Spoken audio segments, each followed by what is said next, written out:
Gourmet to the Stars, Scene 17A. Characters Lory Gato, Gelassia.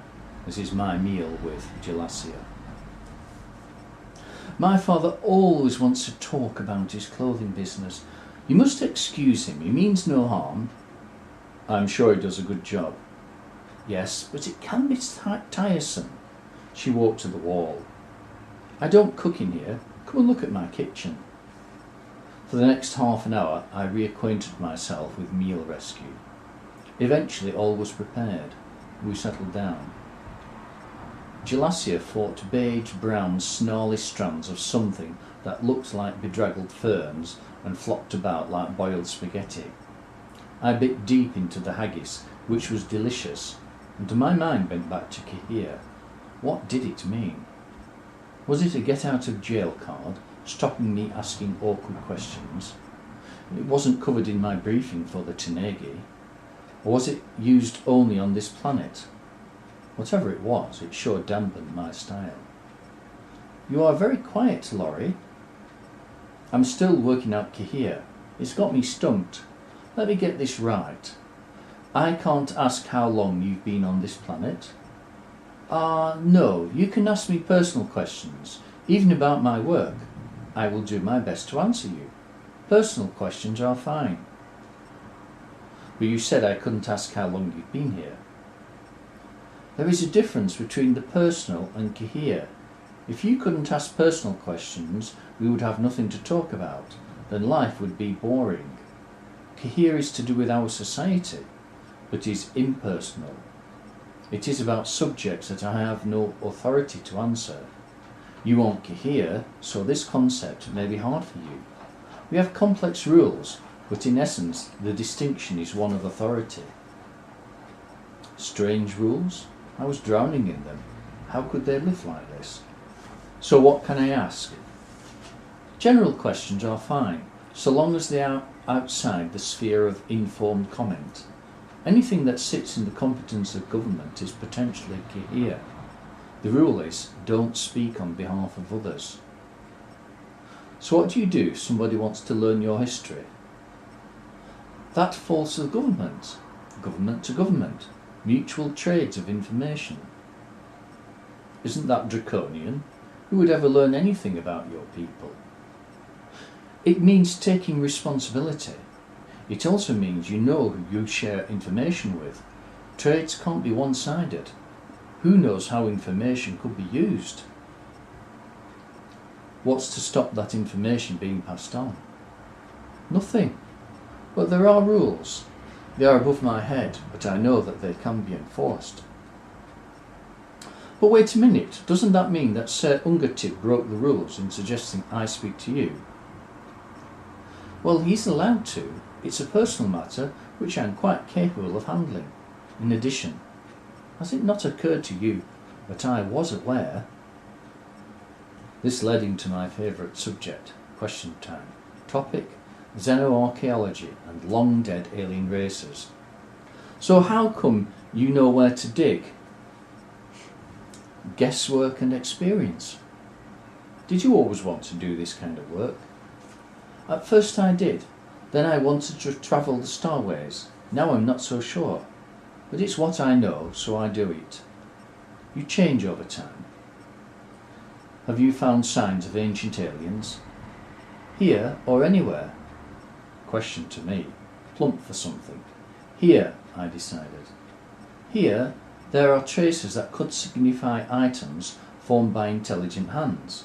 Mostly these traces are merely impressions, shapes in the strata. Do you know what to look for? We have to be careful.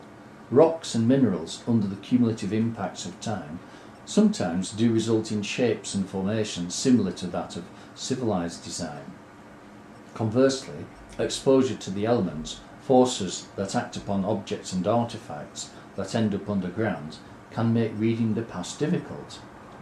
There are times we look for the hallmarks of regularity in our finds that are suggestive of intelligence. Each dig, however, has a different objective. That sounded straight from the textbook. Did she actually enjoy this? So you can prove that once there was an incredibly old ancient intelligence?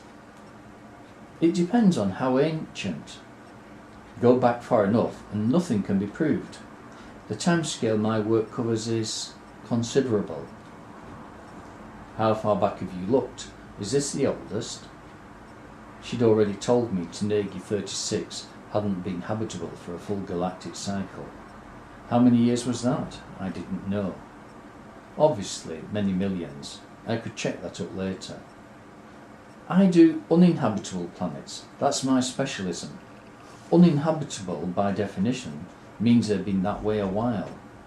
A decile of the galactic cycle, millions of your years at a minimum. Uh-oh, numbers. My brain was going to be challenged. What about the other digs you've done? Have you come across ancient intelligences? Potentially. That was a guarded answer. I'm not sure what you mean. Did they exist? We can't prove it. Tentative science? It surrounded me like a fog. Surely there would be records. I have this crazy idea that you are planning to find a lost treasure trove, rooms full of archaic machines and strange systems, where you will find out about these lost people. Am I being naive and simplistic? Perhaps that's there in some far-off world. If it is, though, we haven't encountered it. Were such an archive to have been set up in the long-ago past, well, a lot can happen in millions of years, even on tectonically stable worlds. What about habitable worlds? Wouldn't they be better? Habitable worlds are actually more problematical. Because they are settled, topsoil change never ends. It exposes objects or artifacts to new sources of contamination and corrosion.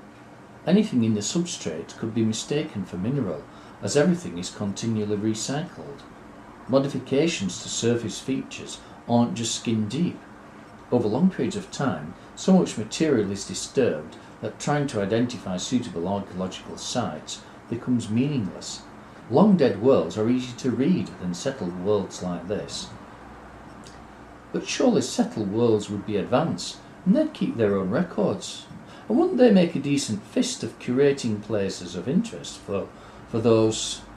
A half-remembered conversation with Gani returned. He'd mentioned Bill, Dael, Donchek and Zenusuk. And what was that other term? I paused. It wouldn't come. Those who came before them, I concluded lamely.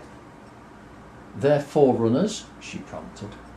And she waited to watch me flounder, and I took the offering anyway. Yes, forerunners. Wouldn't advanced racers keep records of racers that came before them? I mean, showing an interest in their own forerunners, that would be logical, wouldn't it? They may never have met. The forerunners may have taken steps to disguise their presence, or there may have been enmity. And even if records were created, narratives change over time. Names blur. But science and technology gives definite answers. It sticks to facts, so that would confirm them surely. A dominant race uses technology however it chooses. It frames and defines the concept to match its worldview. Histories may decide that what were once considered separate races are in fact the same. They may decide that irrelevant facts can be ignored. Facts, if not continuously affirmed, wither and fall out of the narrative. It fit, but left my question unanswered. I was on the trail of something that wriggled at the edge of understanding. Just grasping it would be a victory. Where does that leave the knowledge of the forerunners? That's the black hole the Xeno-archaeologists work in. So you've basically got to work out what happened? Yes. Time sleuthing. How far back do you look? Millions of your Earth years. Do you ever find out what happened?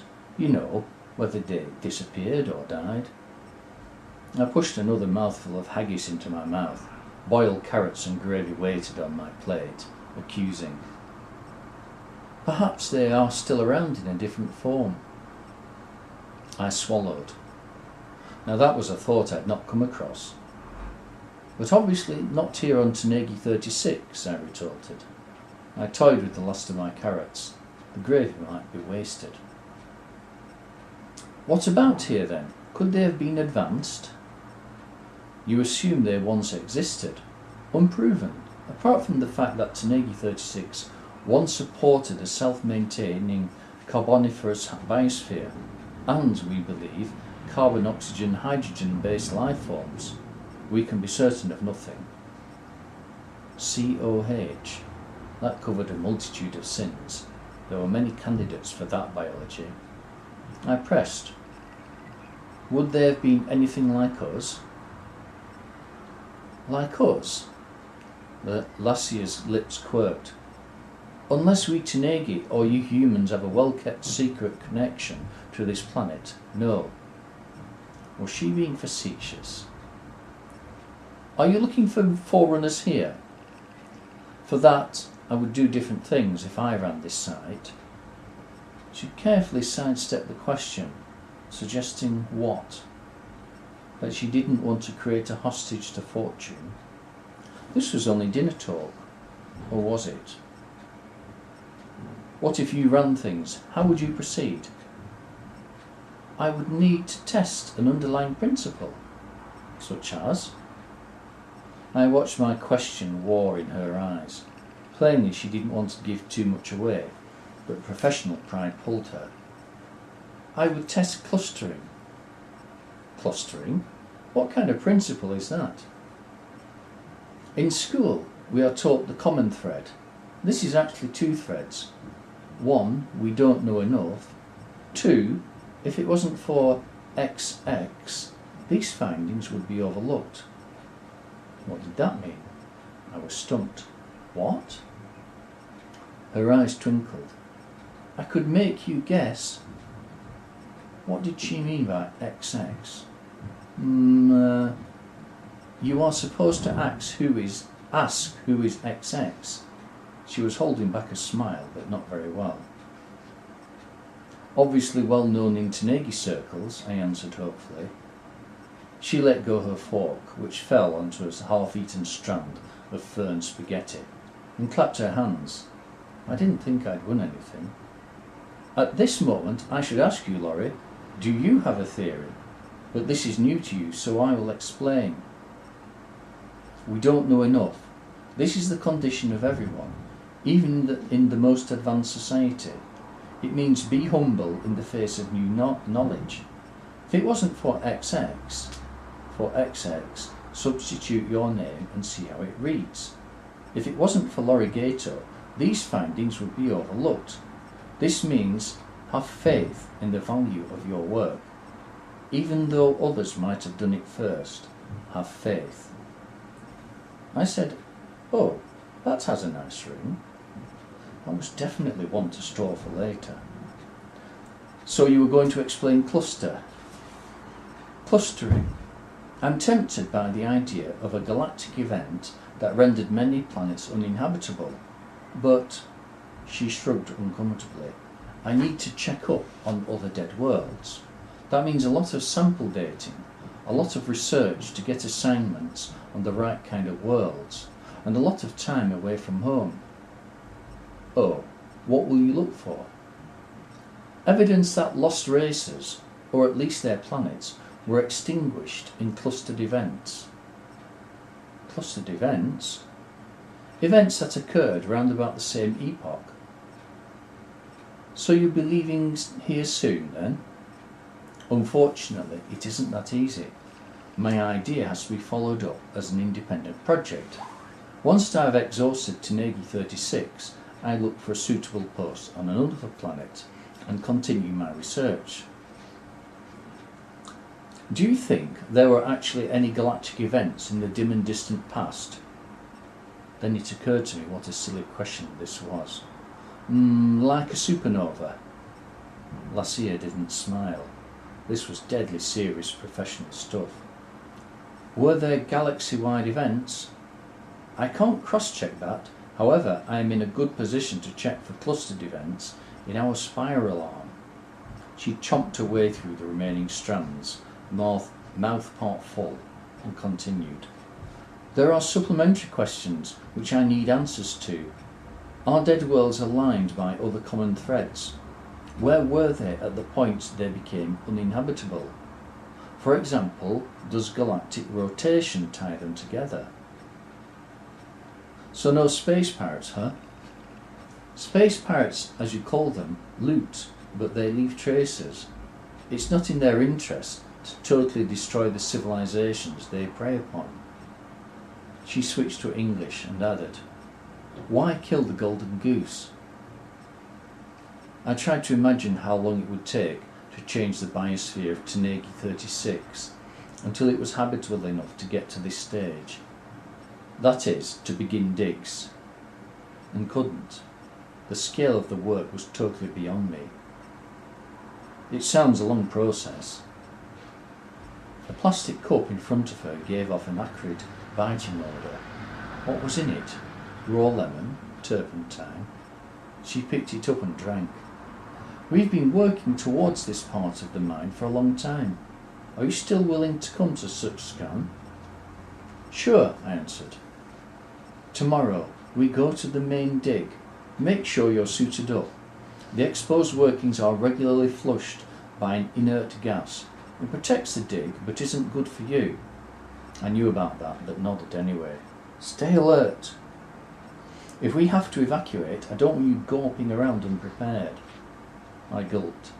Standard procedure for a gourmet. It wasn't much use in an archaeological dig. Now I need to prepare. I will see you here before dawn tomorrow. Agreed. My mind raced. How was I going to get here? Was my gear good enough? I'll have Chong Chris arrange to pick you up. That answered question 1. Sir Ungativ doesn't sell poor quality. Whatever you got from him will be well suited to tomorrow's needs. I made my goodbyes and left.